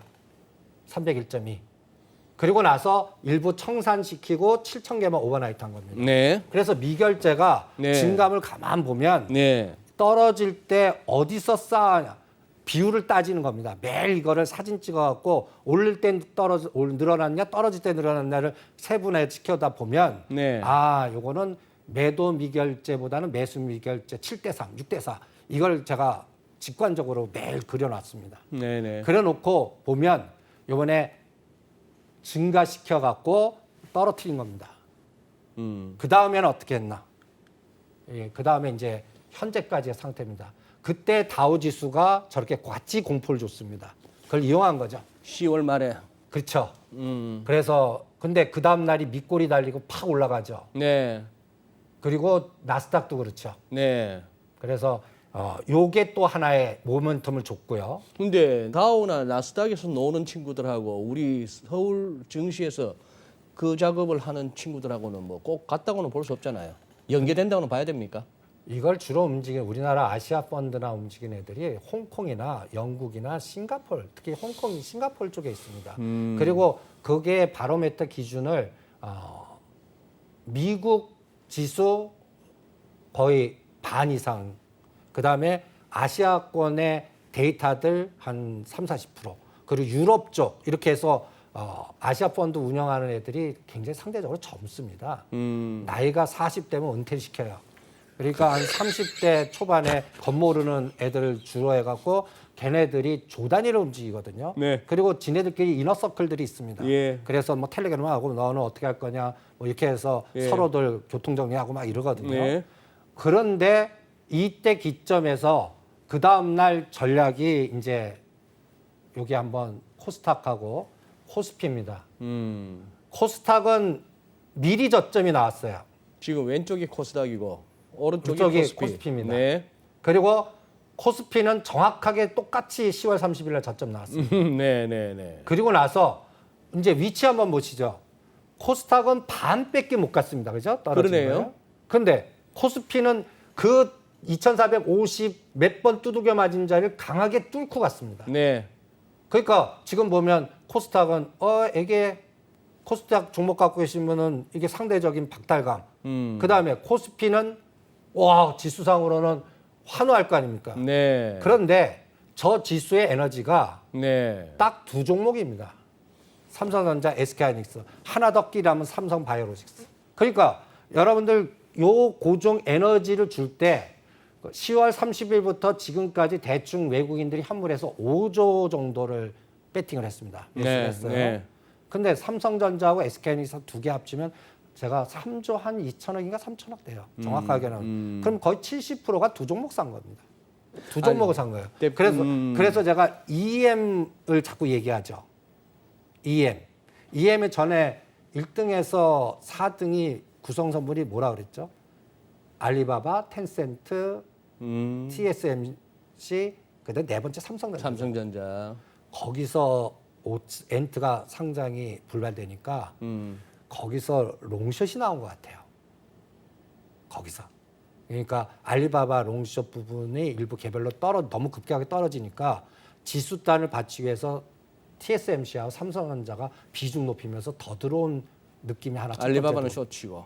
알리바바 쏘치고 그다음에 텐센트 쏘치고 그 배비 중에 삼성전자 TSMC를 롱으로 쳐버리는. 그래서 그 광군제 행사 있었던 날 알리바바가 그렇게 갭다운 급락을 하는구나. 그게 간단히 얘기해서 제가 아까 싱가포르나 홍콩계 애들이 에너지가 들어온 것 같다라는 게 그런 느낌입니다. 예. 그런데 대표님 이제 이 정도 설명을 듣고 나니까 이제 우리 시청자 여러분께서도 이제는 어느 정도 이성조 대표님이 벌써 저희 주간 전망대 2부를 통해서 우리 시청자 여러분들에게 전하고자 하시는 그 메시지나 컨텐츠는 그겁니다. 지금 시장이란 것이 이렇게 해서 이른바 큰 손들, 메이저들 쳐올려서도 먹고 쳐내려서도 먹고 하는 이 선수들인데 그런 부분을 갖다 이제 인지하면서 가야 된다는 것인데 우선 제 느낌에 네. 이렇게 해서 이 친구들을 보니까 이래도 먹고 저래도 먹네요. 그리고 무슨 꼭 거기에 합당한 삼성전자나 하이닉스나 뭐 이런 데서 거기에 걸맞는 재료가 있었어도 아니고 그냥 하는데 아까 말씀하신 것과 같이 전반적으로 아시아, 미국, 유럽 다 조금씩은 섞어서 하니까 그것이 글로벌 증시하고 동양하고도 비슷하게 가니까 뭔가 설득력도 있고. 근데 제 느낌에 그렇게 때로는 벌지 않겠습니다만 꾸준히 벌겠다는 느낌은 듭니다. 그렇죠. 그리고 여기에는 시간차가 있습니다. 시간차. 그리고 자금력이 차이가 그렇겠네요. 엄청나게 있고요. 네. 그다음에 제가 이거를 쭉 하면서 느낌에 빅데이터도 뭔가 조작이라면 죄송하고 만드는 상황도 있는 것 같아요. 그렇겠네요. 예. 그래 저 이제 가끔씩 이제 그런 얘기합니다. 차트쟁이들 중에는 요새는 차트 만드는 애들이 있는 것다. 그러니까 어느 시점에 예, 딱 예. 맞게 예. 뭐에 합당한 뉴스가 예. 딱 나와요. 거기에 만드는 뉴스도 예. 만드는 그러면 일반 애고. 투자자들은 거기서 그냥 혹 하는 흥분하게끔 거죠. 네, 만들어요. 네. 그런데 그게 매도자 시각으로 볼 때는 팔아먹는 사인이거든요. 그러니까 그래서 제가 팩트에 움직이지 마라. 그리고 항상 뒷그림자가 어떻게 형성됐고 이걸 움직이는 주체가 뭐고 방향성이 지속될 건지 아니면 모래시계같이 이제는 스위칭 시킬 뒤집을 건지. 때인지. 그래서 제가 모 방송에서 왜 매도 치냐자 하면 가성비가 첫 번째 떨어질 것 같고. 그러니까 예를 들어서 66,000원, 67,000원 삼성전자를 샀어요. 네. 배당 그리고 이제 우리 투자자들을 유혹하기 쉽게 배당 받고 팔자. 얼마나 그 유혹이 뭐 특별 배당 많이 준대. 예? 뭐 상속세도 내야 될 예, 판에. 예. 그러니까 그런데 배당은 우리가 제가 투자하면서 덤으로 생각해야지. 배당을 목적으로 했다가 시세에서 그거에 3배, 5배 가격 변동 주면 이게 모지한다고요. 그러니까 배당이라는 거는 나는 10년 동안 매도 안 할래. 워렌 버핏 흉내 갖고 그리고 배당 나오면 그거 배당 갖고 계속 주식을 계속 투자하는 그런 분들의 영역이고 지금 제가 삼성전자를 66,000-7,000원에서 가성비가 없다는 느낌은 계속 보시죠. 지금 이 당시에 거래 대금이 엄청나게 코스닥은 9조 7조, 코스피는 완전히 격감했죠. 네. 근데 지금 사이즈는 이제 최고 때는 17조, 19조가 갔고요. 예. 그러니까 꼭 보세요. 2,450 막 난리치고 급등할 때 11월 16일 날 19조 가는 거 보십시오. 예? 그러니까 이제 뭐 그냥 거래대금 그냥 흥청망청 내진 거죠. 네, 네. 그리고 이제 1,250을 돌파하면 계속 저는 18조, 19조 아니면 20조 넘어야 된다는데 그거 안 남을 것 같거든요. 그리고 저는 또 하나 말씀드리고 싶은 게 대주 양도가 그러니까 3억에 10억 넘었잖아요. 근데 네. 저는 이게 조삼모사잖아요. 그러니까 우리가 3억 됐다 10억 되니까 와 하지 않습니까? 근데 10억도 나온다고요. 나오죠. 예. 그리고 통계 내면 거의 1등이 삼성전자입니다. 그러니까 그것도 우리가 고려를 그러니까 12월 중순 넘어가면 분명히 삼성전자를 롱으로 갖고 왔거나 대주주 거기 걸리신 분들이 고민이 많을 거예요. 네. 배당을 받고 내년에 할 거냐. 근데 세금 이거 그러니 팔고 할 거냐. 저는 판다에다 승부를 걸겠습니다. 그러니까 그 에너지 나올 거라고요. 그거를 넘는 수급이 등장해야 유지된다고 첫 번째 볼 거고. 그다음에 이게 제가 사진을 노상 찍는 겁니다. 10월 30일과 어저께 종가입니다. 오늘 종가는 포함 안 시켰습니다. 그러면 삼성전자는 56,000원에서 64,000원 대단히 많이 올랐죠. 네. SK하이닉스 79,000원 그때 공포였는데 98,000원. 와 이제 10만 원도 돌파하려고 그래요. 근데 10월 30일은 네이버가 3등이었어요. 네. 근데 지금은 5등으로 내렸습니다. 그러네요. 그리고 28만 원. 네. 종합주가지수 2270에서 200포인트 오르는 동안 쟤는 빠졌어요. 네이버는. 네이버. 네. 그러니까 어떤 느낌이냐면 삼성전자, SK하이닉스 두 개 롱을 잡고 네이버, 카카오, 삼성 SDI, LG와 다른 그동안에 뉴 형성됐던 걸 숏을 쳐버린 겁니다. 못 가게 만들고 그다음에 밑에 단에서 기아차, 그다음에 포스코, 약간의 은행주들 이런 것들 좀 롱으로 만들어놨어요. 이게 지금까지의 현상이거든요. 기아차 55,500원에서 한 58,200. 네, 네, 네. 네. 이게 이제 위치의 변화죠. 네. 그리고 이제 이 에너지입니다. 11월 2일부터 5조 1,700억. 대단한 매수 에너지 아니겠습니까? 그렇습니다. 예. 그 다음에 B차액에서도 연달아서 엄청난 매수 에너지. 예. 그리고 이렇게 간 겁니다. 예. 그래프 보면 아주 슈팅이 나온 거죠. 이거는 선물이고 예. 코스피고 예. 삼성전자. 예. 네. 근데 삼성전자 이틀간 모양 어떻습니까? 67,000원에서 음봉이 뜯어맞죠. 예, 그러네요. 또 선물 쪽에서 약간 좀 꼬리가 달리죠. 그러네요. 조금 수상징후가 일단 예, 나옵니다. 예, 네. 여기서 나오고요. 그 다음에 똑같이 10개 종목을 사진 찍어봤습니다. 그러네요. 그거 아까하고. 그런데 또 보시면 맨 끝에 있는 게 이제 네이버입니다. 네이버. 예, 네이버가 11월 17일 삼성전자 이렇게 올라가는 동안 네이버는 두루룩 그룹 떨어졌네요. 빠졌죠. 네. 근데 그게 이제 수익증이 나요. 그래서 제가 아하. 모방송에서 아하. 삼성전자 팔아갖고 이제 네이버나 카카오로 가시는 건 어떨까요? 아, 여기 예. 롱숏이고 그 다음에 이제 장이 더 간다 그러면 저는 얘한테 물어봐요. 셀트리온, 현대차, 삼성 SDI.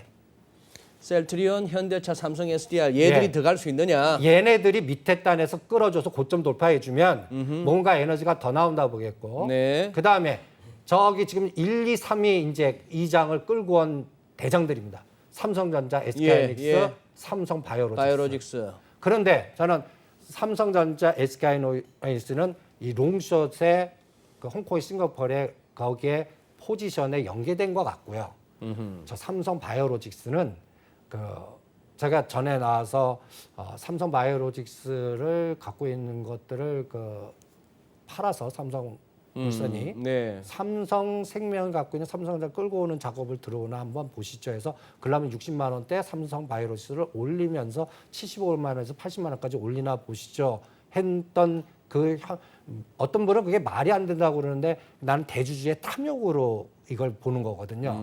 지금 그 에너지가 지금 원론적으로는 뉴스에는 뭐 투자한다, CMO 한다, 뭐 하겠다 하면서 계속 긍정적인 지금 최근에 긍정적 뉴스 빅데이터를 보면 제일 많은 게 삼성바이오로직스와 셀트리온입니다. 네. 우리 대통령께서도 가시고 네. 그다음에 네. 또 우리 투자자들한테 긍정적 마인드를 제일 많이 주는 종목들 중에 이제 백신도 하고 CMO 해갖고 백신을 바로 찍어서 우리한테 희망을 주게 하는 그런 바로메타 종목들입니다.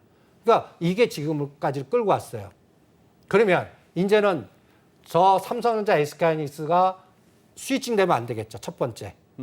시장한테 물어본다면. 네. 그리고 두 번째 삼성바이오로직스와 셀트리온이 백신 연골고리로 더 치고 나가는 에너지가 나와야겠죠. 네. 요거를 저는 시장한테 중심으로 물어보겠습니다. 그리고 그 다음에 삼성전자입니다. 네. 2조 5천억 샀어요. 예. 11월. 예. 네. 근데 18일부터 에너지가 달라집니다. 그렇습니다. 예. 네. 그러니까 이제 이러다가 적게 마이너스 하다가 어느 날 갑자기 몇천억 때릴까 봐 저는 그거를 계속 추적할 겁니다. 18일 수요일 날 했고 목요일 오늘도 팔았죠. 야, 오늘도 팔았어요. 네. 그러니까 이제 그런 흔적을 보고 그다음에 SK하이닉스는 계속 사줍니다. 제가 이 통계를 보면서 네. 16일 같이 SK하이닉스 한 종목을 3천억 사는 것 오래간만에 봅니다. 2017년도인가 본 것 같고 그 이후에는 본 적이 없습니다. 평소 매수 매도 규모하고는 숫자 클래스가 달라져 버리네요. 예, 클래스가 그날 딱 달라집니다. 예, 16일. 예. 그래서 내가 16일 날 이게 극단으로 왔구나. 30일하고 정반대 느낌이 딱 들더라고요. 아하. 그래서 이제부터는 추적을 해야겠다. 그래서 이제 뭘 추정하냐. 아까 제가 EM을 들여다보겠다 그런 겁니다. 예. 여기서 이머징 마켓 ETF 말씀하시는. 그렇죠. 그리고 이제 중요한 이제 미결제 약정 보시죠. 미결제. 얘네들이 미결제를 막 땡기면서 지금 어떻습니까? 12일부터 13,000개 줄이고 915개 줄이고 1,400개 줄이고 720개 줄이고 그날 하루하루 이제 변동 수치. 네, 네. 그러면 이게 청산한다는 얘기는요. 네. 어떤 개념은 그 포지션을 그 정리한다는 얘기입니다. 이제 먹었으니까. 그러면 우리는 이걸 어떻게 하면 에너지가 축소된다고 봅니다. 네. 이 장이 이제 두 가지 미결제가 늘어나는 케이스가 나올 때가 있습니다. 이제 가장 겁나는 미결과는 삼성전자 죽이면서 선물 매도 미결제를 막 늘리는 거예요. 선물 매도 미결제가 쌓이는 거. 예, 그거는 최고. 그러면 뭔가 우리가 모르는 또 악재가 어디서 이제 빅데이터로 뽑아낸다는 얘기입니다. 그 다음에 두 번째는 좋은 조건은 아까 셀트리온 삼바 치고 나가고 삼성전자를 계속 더 땡기면서 매수 미결제, 그러니까 선물 매수 잔량을 계속 쌓아주는 그런 현상이 간단히 얘기해서 외국인이든 금융투자든 둘이 싸워서 누계가 플러스가 나게. 그런 에너지 나오면 이 장은 더 갈 수 있다고 보겠습니다. 그런데 제가 지금 이걸 청산하는 거 보고 지금은 더 늘리지 않고 포지션을 좀 뭔가 정리하는 느낌이 드는 거예요. 예, 그리고 예. 왜 정리할까라고 느낄 때는 12월 만기 때까지 일단 그 아까 10억 부분, 네. 그 다음에 또 미국 시장도 이제 더 간다보다는 아까 올려놓고 이제 지그재그 파동 구간, 한계 탄력성이 둔화되는 구간. 그러면 우리도 그 구간에 놓았다고 생각하는 거 아닌가? 그럼 그동안 이 삼성전자 SK를 갖고 중심으로 끌고 왔던 거를 조정, 그러니까 크게 빠지진 않을 것 같아요. 네. 근데 네. 대신 네. 삼성전자 예를 들어 7만 원과 6만 원을 갇히게 2달간 왔다 갔다 해보십시오. 그럼 가성비가 있겠습니까? 그냥 노상 들고 있게 하면서 종목장으로 다른 거를 계속 회전시키는. 그러니까 저는 이제는 지수는 볼 거 없다. 2,550에서는 그냥 여기서 바로 3,000 가는 게 아니라 먹을 거 없다. 그리고 한 많이 가봤자 50포인트 정도 남은 것 같고. 뭐 50 지난번 포인트. 전고점 2,600. 예, 예. 네. 그리고 오히려 50에서 100을 죽였다 갈 수도 있고 파생 쪽 하는 그 매니저 입장에서는 오히려 지그재그 만드는 게 먹을 거 많습니다. 그렇겠죠. 예, 그런 전략을 세우나 이제부터 들여다보고 그 다음에 이제 키 맞추기 전략이 나오는 거 아닌가. 전 여기서 키 맞추기 섹터를 삼성그룹의 그 상속 지배 구조로 금융주를 잡겠습니다. 삼성생명, 삼성카드, 삼성화재, 삼성증권. 네. 나는 삼성전자 갖고 있는 그 금융 섹터 갖고 있겠습니다. 아, 그러니까 이게 왜 또 이런 개념이냐? 간단히 얘기해서 이제 삼성바이오로직스가 어느 정도 왔어요. 네. 이거를 조절하려면 삼성생명 상속세의 가장 핵심이 삼성전자 4%와 삼성생명 개인 이건희의 20% 아닙니까? 예. 이거를 어떻게 풀까? 저는 그 고민을 할 거고 그다음에 그 고민 과정에서 또 가장 중요한 핫 이슈가 그 이부진 님이 이제 호텔 신라 지분을 어떻게 확보할까? 지금 하나도 없거든요. 지분 우선 보면 그거를 또 고민하면서 이 파생과 전체적인 에너지와 이 흐름을 같이 연계해서 보겠습니다. 예. 그래요. 저기 이제 마무리를 해야 될 것 같습니다. 지금 이제 대표님 오늘 보따리 다 풀지 마시고 그냥 계속 꾸준히 나오셔서 우리 공부시켜 주셔야 되는데 강의를 듣다 보니까 그런 생각이 드네요. 이런 식의 무슨 서부 활극을 갖다가 보는 느낌입니다만 이 친구들이 이런 플레이를 하는 게 무턱대고 다짜고짜 생짜로 하는 건 아닌 것 같고요.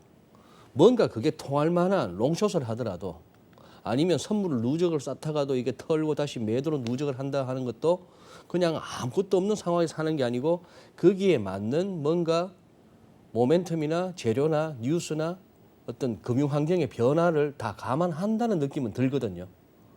그만큼 이 친구들은 또 나름대로 정책적인 측면에서나 그런 쪽에서의 어떤 정보도 우리보다 더 뛰어날 것이고 하는 뭐 그런 생각은 갖게 됩니다. 그렇죠. 근데 그러니까 기울어진 운동장. 그러니까 기울어는 운중장이고 우리 이제 일반인 투자자들, 우리 주간 전망대 시청자의 대부분을 차지하는 개인 투자자분들 입장에서 이런 식의 세계를 갖다가 우리가 이제 인식하고 조금씩 알아가는 것은 되지만 이 친구들처럼 할 수는 없는 거 아니겠습니까? 그러니까 삼성전자 앞면만 보지 말고 그때 미결제 알겠습니다. 늘어나나 줄어드냐. 그 다음에 다음 중심은 어떤 걸로 이동할까라는 네. 그 그런 가능성에 가능성을 배팅해야지 지금 현재 눈에 보이는 것 갖고 흥분해서 전략을 짜지 말자. 오케이. 그리고 제가 그 이제 내년도 1월 말까지의 화두는 삼성그룹 중에 금융주들이 네.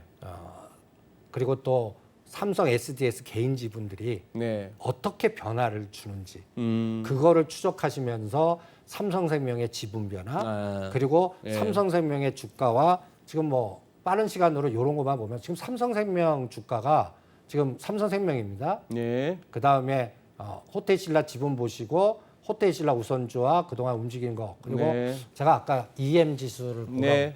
이걸 꼭 봐주십시오. EM이 지금 직전 고점 저 46불대를 한번 잘 보시기 바랍니다. 46불 이거는 지금 이머징 마켓 ETF입니다. ETF. 저는 이번 시장 만든 중심에 여기를 하는 매니저들이 있다는 생각이 듭니다. 그러니까 엔트가 11월 2일, 4일 기준으로 상장하려고 그랬다가 네. 그 기대해서 배팅을 했는데 네. 거기서 뭔가 지네들 전략과 다른 에너지가 들어온 거예요. 그러니까 간단히 얘기해서 상장을 중단시켜버린 거예요. 이제 무산은 보다도 일단은 연기로 봐야겠죠. 연기를 봐야겠죠. 네. 중단시키니까 네. 자기의 거기에 포지션이 다 어긋나는 네, 네. 이게 가장 매니저 입장에서 큰 일이거든요. 그렇죠. 그런데 그때 이제 보시면 EM 지수는 그럼에도 불구하고 11월 초보다 올라 있습니다. 그렇습니다. 올라 있죠. 네. 46불에 48불. 네. 그런데 알리바바 홀딩스입니다. 그러니까. 아주 120선 깨면서 급락을 했죠. 예, 그러니까요. 텐센트도 근데 알리바바는 낮지만 하락 추세입니다. 그러네요. TSMC입니다. 음. 우리 삼성전자. 음. 근데 6%가 있거든요. 네. 알리바바, 텐센트. 그리고 삼성전자는 4%예요. 거기에 비중이. 근데 이거를 끌어올릴 만한 거면 얼마의 그 롱숏에 오차를 뒀나 그거를 감안하시면 저는 엄청난 배 이상의 에너지가 들어왔다는 생각이 듭니다. 그게 우리를 꽂힌 것 같아요. 그러면 가장 나쁜 신호는 엔트 재상장. 아하. 이라는 이슈가 딱 아하, 들어오거나 예. 아니면 저는 왕이 부장이나 시진핑이 오면 이게 쉬찡될 거라고 봅니다. 온다는 얘기는 방안요? 방안이요. 지금 당장이야 그 가능성이 있겠습니까? 근데 지금 뭐 11월 29일이나 30일 사이에는 왕이 부장은 올 것 같아요. 왕위는 온다. 네. 그래서 그 분위기는 사전 타하고 약간 뭔가 뿌리기 작업은 왜냐하면 내년 4월 달에 우리 선거의 결과도 중국 그 지배자 입장에서는 상당히 중요한 변수일 것 같거든요. 그러니까 그거를 뭔가 유도하기 위한 아이고. 뭐 이러한 전략들이 나올 것 같아서 앞으로 EM의 변화, 그 다음에 아까 삼성그룹의 금융주나 또 하나는 유통주가 있습니다. 네. 그러니까 왕이부장이나 CPO 오면은 뭐 현대백화점이니 롯데쇼핑이니 글쎄. 호텔실 면세점이니 뭐 이런 것들 화장품이니 이런 게 또 그냥 또 요새 뭐 꿈틀거리겠다. 비트코인 같이 또 관련주도 난리치듯이 아. 그런 또 나올 거 아니겠습니까? 예, 예. 요거를 들여다보면 지수보다는 한두 달의 그 에너지가 느껴지지 않나. 그리고 저는 파생을 매매하는 입장에서는 이제 한계 탄력성이 둔화되고 변동성을 주면서 가성비에서 다른 것들을 롱을 하고 숏 걸지 않겠나 이런 것들을 의심스러워서 좀 돌다리도 두들겨보자. 2270에서는 승부를 예, 걸었지만 예. 2250에서는 가성비 없다. 삼성전자 SK하이닉스 모래시계 같이 이렇게 바꾸는 순간에 우리는 삼성전자 또 6만 원 초입봅니다. SK하이닉스는 9만 원 순간적으로 깰 수가 있고요. 네, 네. 그럼 배당 바라보다가 이게 이렇게 돼버리거든요. 그러니까 다른 종목들의 키맞추기가 나오나 그게 오늘 제가 그 시장을 진다는 핵심이 아니겠나. 알겠습니다. 엔트도 또 그렇게 연결이 되는군요. 알겠습니다. 오늘 여기까지만 듣고 다음 달에 오셨을 때 요 상황에서 또 어떤 변화가 있었고 그 사이에 이 선수들은 또 이 시장에서 어떤 작업을 하면서 또 돈을 벌었는지 또 한번 들어보도록 하겠습니다. 이제 뭔가 뭐 시리즈물이 되는 것 같습니다. 고맙습니다, 대표님. 예, 주간 전망대는 여기서 마무리하도록 하겠습니다. 이렇게 시장을 바라다보고 분석하는 데는 다양한 어떤 방법론과 시각이 있을 수 있다는 거 우리 시청자 여러분께서 인정하시고 조금씩 같이 또 익숙해져가는 과정이 되었으면 하는 바람입니다. 안녕히 계십시오.